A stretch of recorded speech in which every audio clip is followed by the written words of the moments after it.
But when you train your brain to just focus on this one point over and over again, and you get really good at that, throughout the day, you're actually in this more zen focused state, this more stable type of emotional plane. Lately, I've been able to work 60 hours a week with a smile on my face. But the smile actually came before the work ethic, because I would not be able to work this hard if I wasn't coming from a pleasant, present, joyful state of mind.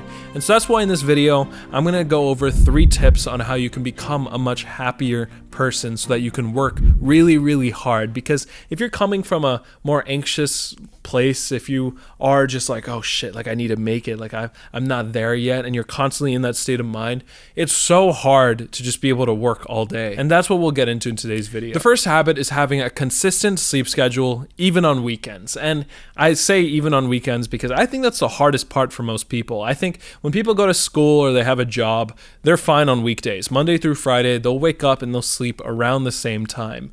Come Saturday, come Sunday, that's when people fall off. They usually stay up, they're enjoying something, or they go out to the bars, they go out to hang out with people, and they push their bedtime too much. And I wouldn't say you need to be super anal on this like every single week forever, but I think that 90% of the time, you really got to be disciplined on your weekend nights.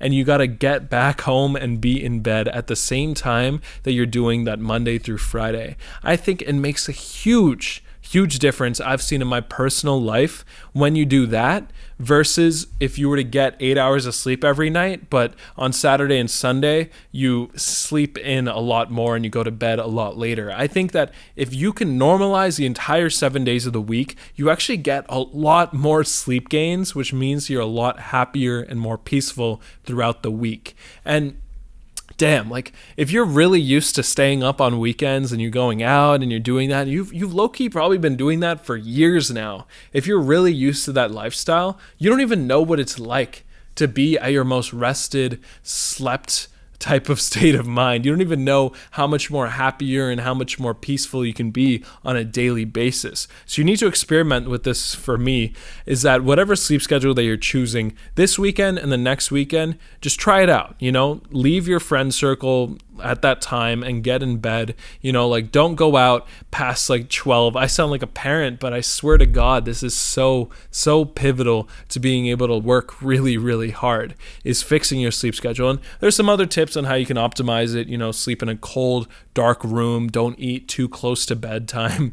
And if you do all of those different tips, you will reach this new level of intelligence, this new level of energy. And you need to apply these other tips in order to get like a lot more consistent with this, because if you're eating a shitty ass diet, if you're eating fast food all the time, processed junk, and then you're sleeping really well, you'll be there, you'll get a lot of gains with the sleep, but you need to get on a low inflammation diet, which is the second tip here. What is a low inflammation diet? A low inflammation diet, in my opinion, is just when you feel great off the food you're eating, and for most people, they're not going to feel great if they're eating chips all the time, if they're eating crappy junk food, things that have 50 ingredients on the nutrition label. When you're eating that type of diet, you're not going to feel good. It's pretty obvious. And I'm just not going to say like do this specific diet, like you need to do keto, you need to do carnivore, you need to fast. Like I think that you need to find out for yourself what low inflammation means. And so this means you have to go through a process where you're eating sugar and then you're feeling after and you're just like, oh shit, like I feel like crap after eating sugar, because I think most people don't pay enough attention to how they feel off of eating unhealthy food. They're just so addicted to the taste that they're feeling as they're eating the donut, but no one thinks about, the next hour I actually feel like crap. They actually just ignore that and they're not even paying attention to it. And so all they're thinking about is how good the donut is. But if you can reframe this and you just are thinking about how you feel after you eat the meal, you'll naturally start to choose the healthier options that create the least amount of inflammation. And so when I went through this journey, when I started, paying attention and eliminating certain foods, it led me all the way to the carnivore diet, where right now I only eat beef, chicken, eggs, and cheese. And for other people, it's not going to be like that. For a lot of people, they might be able to, process carbs a lot better than I can. But I found at least that when I eliminate those types of foods, I have so much more energy. Like right now, it's like it's like 8 p.m. right now in the day, and I've been working all day. I did other stuff today, but I found a way to be able to focus at my most peak potential 12 hours after I woke up, which was impossible for me to do when I was eating carbs, when I was eating that Western traditional diet, when I was eating chips and all that crap. I wasn't able to operate like this. And the last habit that you need to do in order to feel happy and be able to work a lot harder is having a daily meditation practice or any activity that you zone into and you truly enjoy in the moment. And so these two are separate, meditation and this activity. If you do both, you'll be able to get the gains even faster and just be really good at this. But what I mean by meditation is focusing on one point consciously. And so you are training your brain to be able to focus on one point. And that can mean your breath. That can mean paying attention to your breath. And every time a thought pops up in your head or anytime you feel some sort of emotion, you bring it back to your breath, that you're focusing on your breath going in and out. You repeatedly do this for a 5 to 10 minute practice. You're going to get a lot better at just being able to focus on one point. And what this actually does throughout your day-to-day is make you a lot happier. And it's usually because all those times that we feel unhappy, it's usually because we're judging ourselves. We're usually finding some way to criticize what we're doing, to judge what we're doing, to be like, oh, everything is crazy, everything is wrong. But when you train your brain to just focus on this one point, over and over again, and you get really good at that, throughout the day, you're actually in this more zen focused state, this more stable type of emotional plane. You don't get affected as much. You don't go as high and low. You don't feel like crap and then you feel super happy and you feel like crap. You just feel peaceful and nice and joyful. And that's where we want to be in order to work really, really hard.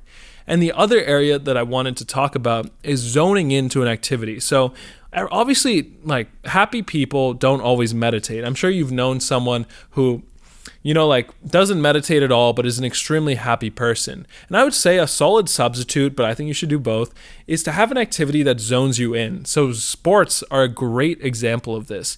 After you notice this the next time you play a sport, if it's pickleball, tennis, whatever, after you play that sport, whether it's for 2 hours or even 30 minutes, you feel incredible after, right? You feel really peaceful and tranquil. You just want to chill out and talk to your friends and just enjoy the moment.